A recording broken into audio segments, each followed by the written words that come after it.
Okay, so next thing that we are going to discuss after talking about knowledge management cycle is knowledge creation, because that is the most important stage in the knowledge management cycle. So, we are going to have a more discussion on knowledge creation here. Knowledge creation means that acquiring and creating new knowledge, because unless you are able to create a new knowledge, you are not going to compete. So, the idea is that it is better to create more and more knowledge to have a competitive edge. Now, when I am talking about knowledge creation, we are going to discuss that how knowledge is created through different tools and techniques, what are the impediments, and how we are going to create knowledge using different sources. So, to start with, we are going to discuss certain points related to knowledge creation. That knowledge creation, the one thing that you need to understand, that knowledge creation depends on people, because ultimately the knowledge resides with the people. Okay. Even explicit form of knowledge is earlier used to be there with the people only, because once this tacit knowledge is there and then people transform this tacit form into explicit form, then only it is available in explicit form. Unless you capture certain processes, how you can have explicit knowledge, or unless a person writes his experiences and shares his experiences in a documented form, you cannot have a explicit knowledge, right. So, we need to give more importance to the people, and we need to enable a system and culture, so that people are ready to have create more and more knowledge. What is the role of the technology in the process? Technology is an enabler. So, we cannot equate knowledge management system with the technology. Okay. Knowledge management system mostly depends upon the people and the processes. Okay. Technology do play a role, but only to the extent that it is able to help you to store or archive the knowledge and help you in the retrieval of the knowledge. But ultimately, when it comes to creation and application, it is the people who are going to make use of the knowledge, right. So, if you look at the first point, it says KM is not a technology. Yes, KM has in technology has only 20% role to play in the KM system. The 80% is the people in the processes. Okay. How this knowledge is created? We have already talked about it, that knowledge is created by teamwork. Okay. Because teamwork, you are going to pool resources and knowledge with each other, you share knowledge with each other, and that is how you are going to create knowledge through teamwork, right. A team compares job experiences to job outcomes, translate experiences into the knowledge. So, when you are working as a team, what happens?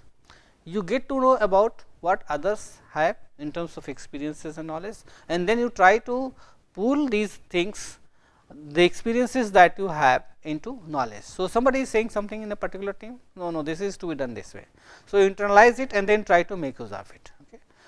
You say something and the other person does it in the similar process, and he internalizes it and then try to make use of it. And then collectively you pool your resources in a team and then try to see how things can be done. Okay.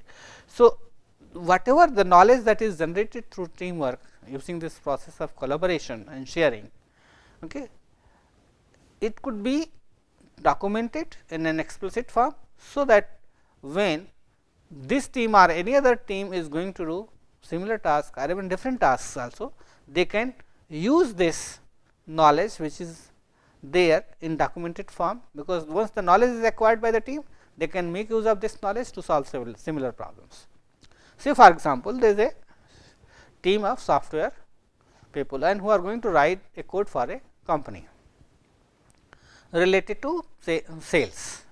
Suppose they want to see the track the sales and do all kind of things related to this, or suppose there is a HR manager who wants to develop a software to make sure that the recruitment system is effective. Okay. Now, I am giving two different examples from two different fields. So, if software people are going to work together as a team, okay, and there you have programmers, you have coders, you have analysts, okay, you have evaluators and assessors forming a team of a group of people who are working in a particular project, okay, for a client. Now, all these people work together. So, in the process they also share their knowledge with each other. Okay. So, in the process they generate lot of knowledge, new knowledge also, that okay, this is how the project could be written. The one person is assessing, so also come to know how assessment is done, another person is evaluating or validating or testing that product for the company, they get feedback, and they, based on that feedback you are going to work again. So, in the process what happens, you acquire or generate new knowledge. So, this new knowledge that you have acquired through this process of team learning could be used by you when you are going to take up similar projects, okay. And that is how this new knowledge is carried to the next job, okay. And then with when you keep on acquiring such knowledge, then what actually happens, you become expert. So, maturation over time with a specific job turns experience to experts. If you keep on doing similar things, then you become a good expert, a good programmer, a good analyst, or a good assessor, right. And that is how the knowledge is created. Now, what are the barriers to knowledge sharing? Actually, when you are working either as an individual or an organization, we find that people are not ready to share their knowledge, okay. So, what are the impediments? Impediments means that those factors which create a barrier or obstacle in sharing of knowledge, because even if you are working as a team or as an individual sharing your knowledge, you do not share easily knowledge with each other. You will find examples in organizations where people are not ready to share their knowledge with the other person, even seniors not ready to share their knowledge with supervisors, because they perceive some kind of threat or risk associated with that. Say for example, if I share my knowledge with that person, then what will happen to me, okay. So, what you need to do, you need to create a culture and climate in the organization, so that people are ready to share knowledge. Now, if you look at this, it talks about certain factors related to HR, individual related factors and organizational related factors, and we need to look into these factors, so that we are in a position to see that what are the various barriers which are creating certain problems or hurdles, and how to avoid them, so that people are ready to share their knowledge. Now, when it comes to HR related practices, a number of factors which are given here, which could be utilized by HR to see that it gives a base, so that people are motivated to share their knowledge, right. Like you need to link compensation, you need to recognize those people who are sharing their knowledge. Like you can have an announcement that okay, every month we are going to have knowledge champions. So, who the person who is going to share maximum knowledge which is going to be useful would be called knowledge champions, and that is how we are going to recognize, okay. So, you make sure that people are able to utilize their knowledge. What happens in most of the cases, people have lot of knowledge, but organization does not provide them opportunities to make use of that, okay. So, people are not able to utilize their knowledge, then make sure that people are creative, you allow them or create opportunities for them to be creative and innovative, okay. You need to develop good work environment, that is very, very important. Then you also need to look into certain job related factors, okay. You provide them enough autonomy, let them decide how they are going to do the work, okay. Do not dictate terms all the time, that is related to autonomy. So, you empower them to the extent possible, okay, within the broader framework, so that people decide how to do the job. Not is that every time you decide, you dictate terms as a senior that okay, this is how you are going to do the work. So, autonomy is very important, okay, but it does not mean that you give them full autonomy. Autonomy to the extent possible, so that in the broader frame of reference people is going to perform their job.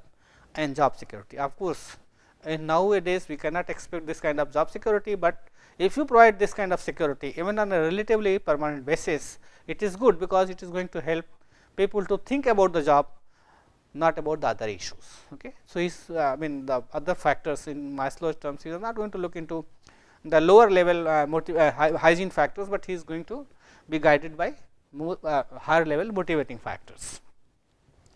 Then you also relate it with advancement of the person, okay, that you link it with those who are going to share knowledge, okay. They would be recognized, they would get more bonuses, or they would be getting more advancement in the career, provided whatever knowledge they are creating is going to be useful. So, you can link it with advancement schemes, and then you make sure that people are ready to use different kind of skills that they have. So, it talks about skill variety, okay. And whenever they achieve certain things, you must ensure that this achievement is allowed it. Okay. You give them enough independence, okay, and you also create a status for such people who are really creative, innovative, and come out with not generating new ideas, okay, so that they are going to be motivated. So, when I am talking about this kind of HR practices, which is to be applied in the organization, this gives a basis for the organizations, so that people are ready to share that knowledge. If you are not going to create these basic conditions, probably people will not be motivated, encouraged to come out with what they know and to share with each other. These are the HR related factors. Now, I am coming to the next level of factors, that is individually related factors. Okay. Like personality, some people have the kind of attitude or interest or personality where they are ready to share the knowledge, but some people are not that forward coming, and they do not share their knowledge with each other. Like you have introvert and extrovert people. So, extrovert people easily come forward and share their knowledge compared to introvert. So, we talk about type A and type B personality. So, type A personality actually are forward coming extrovert, but they do not have the depth of knowledge like type B personality. Sorry, type B are more extrovert compared to type A. Type A people are introvert, but they have more knowledge, okay, while type B people are extrovert, but they have less knowledge. The thing is that type A people are more committed, okay, and they want more advancement, okay, they want to create more and more. In the process, okay, they become more introvert, but type people are happy go lucky kind of person, they are more sociable. So, what we need to see that there is a contradiction between personality and knowledge. Type A people having more knowledge, but more introvert. Type B people having less knowledge, but less more extrovert. So, we need to see that how you are going to work out to ensure that people are having more knowledge are readily come out, and for that you need to create conditions for them to come out or share their knowledge. Then vocational reinforces what you like to do in terms of your attitude, interest. If you are given a job of your liking, your interest, based on your attitude, probably you would be in a better position to do it or share it. Then your attitude. What kind of attitude you have? Here, when I am talking about attitude, is that whether you have that kind of framework, I am talking about cognitive and affective framework, which motivates you to share your knowledge or not. See, if you have a negative attitude, then what will happen? You will try to hold it back. But if you have a positive attitude, then you will readily share your knowledge. Okay. So, when we are talking about attitude, if you have this hold back attitude, then you are going to hold the information with you, you are not going to share it with you. But if you have more positive attitude, probably you will be more willingly and ready to share the knowledge with each other. And then work norms. What kind of norms are the values are followed or espoused by the organization? That is very, very important. Okay. So, if you have developed certain systems and practices in the organization through which you make it mandatory to share information knowledge with each other across levels, in vertically and horizontally both, then it is good, because it helps facilitate knowledge sharing across individuals, groups and the teams. Okay. Now, the last part is related to the organizational related factors. Okay. Have you made it a part of your policy that okay, we need to share their knowledge with each other, or whether you have tried to create a culture in the organization where people are readily share their knowledge. Okay. If you have developed that kind of entrepreneurial culture, collaborative culture or a family oriented culture, probably you will find that yes, people are ready to share that knowledge with each other, but if you have not created that kind of culture, the best culture that you can say is the client culture. In client culture, the people work like a family. So, in a family, people share with information with each other. So, if you are acting as a family in an organization, probably you will share information with each other. But if you develop a market culture, probably that would not be more important, or if you develop an entrepreneurial culture, in that case also you can say yes, it happens. But if you develop a bureaucratic culture in the organization, which creates more impediment to knowledge sharing, because in a bureaucratic setup, people may not be readily available or willing to share the knowledge with each other. Now, the last part is strategies and policies. What is the policies and organizations related to knowledge sharing? Whether you allow such kind of things, whether a policy of withholding information, It depends upon whether you go for decentralized decision making process, whether you share information across levels or groups or not, whether you allow these kind of things, or you think that okay, certain information should not go beyond certain levels or not. So, these kind of policies and strategies are very important, and you make sure that it becomes a part of your policy and a strategy, so that people are ready to share their knowledge with each other. Now, moving to the next part, that is knowledge architecture. It has three important core. What I am talking about knowledge architecture is that when you are going to develop a knowledge management system, there are three important core areas that we need to look into, is the content, people and the technology. The role of the content is basically what you are going to have in the system, people who create knowledge and use knowledge, and technology which enables people to use content, right. So, if you look at the people core, you are going to see what are the current documents people are using, identify knowledge centers, it could be library or anything like that, and the technical core is, that is how you are going to make use of that knowledge. So, you need to have a technical environment which basically facilitates the use of knowledge. Okay. So, we will discuss this knowledge architecture in detail, like how you are going to identify knowledge content centers.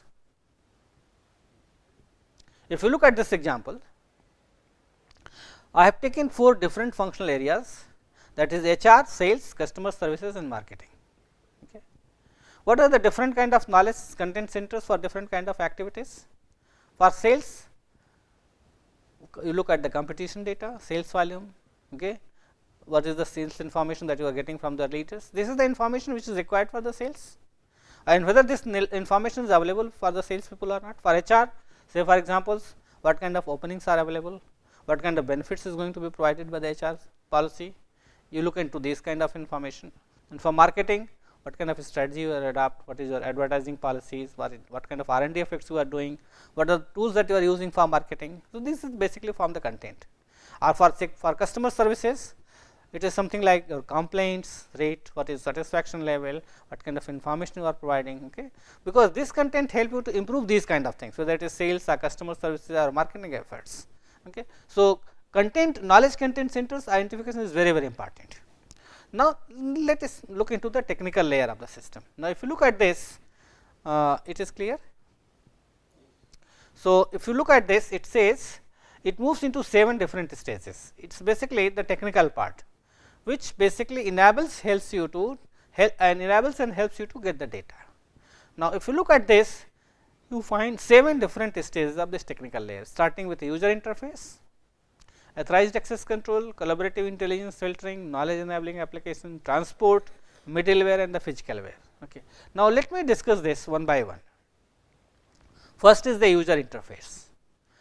User interface, that how the people are going to make use of the knowledge. Okay. It talks about the end users with the technology, how I am going to use technology to get the relevant knowledge, right, and what kind of interface is provided by me, like whether it is available face to face or email or by the other media, okay. And what is the interface design in terms of consistency, how relevant information I am getting, what kind of visual clarity is there, whether navigation is there or not, and whether the knowledge that is available, whether it is usable or not. Okay. So, these are the issues related to the user interface. Now, technical access layer. Technical access means that how we are going to access that information, the content. Okay. It could be through internet or extranets. Okay. Like you have an internet network of communication systems that is modified around the internet. For example, we have in our system we have both internet as well as extranet. Internet through which we can get or have access information, and extranet is basically the internet with extensions that allow clearly identified customer suppliers to reach company related information. For example, your information can be accessed from outside as well, right.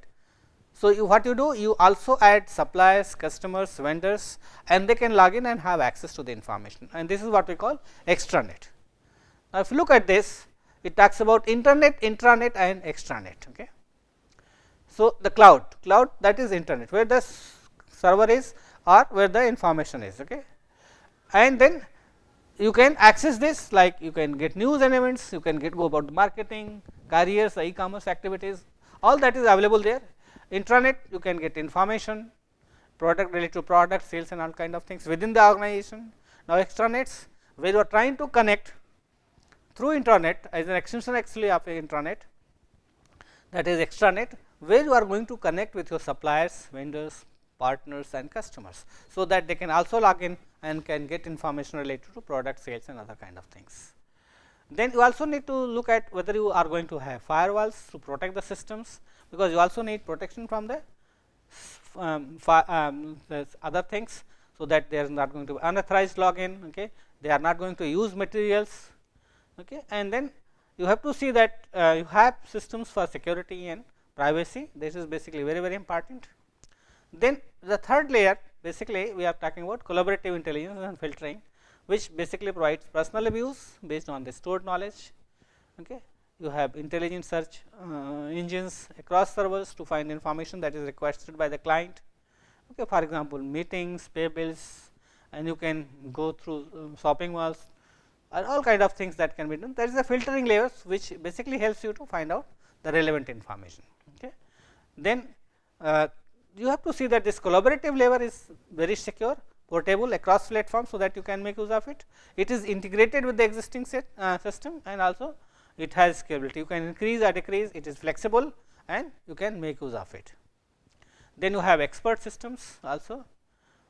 Expert system, the idea is that it is better because it uses certain things like justifiers, interface engines and schedulers, which basically try to find out an answer. So, an expert system probably is more complex, and but it helps you to get better answers, okay. And it is basically a kind of problem solving mechanism using reasoning and interfacing, okay, which gives you better control over the things. Then knowledge enabling application layer, basically it is a value added layer, that is where you are going to learn something, you have knowledge bases, databases on other information, and you are going to share this to improve the things. Then at the transport layer, basically you will see that how we are going to take it. So, you use local area networks, okay, wide area networks, intranet, extranets and other things.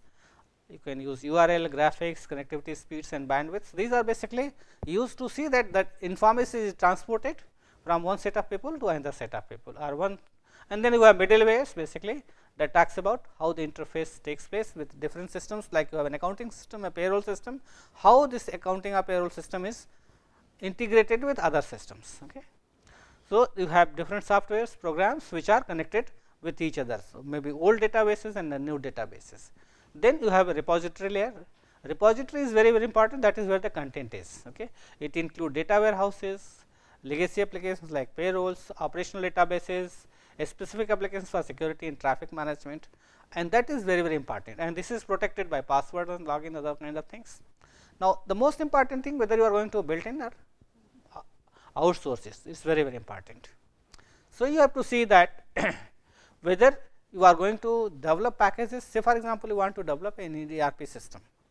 Now, in order to develop ERP system, which is very cost effective, and if you have an expertise, go for it. It will, because it is going to be less cost effective, but you can also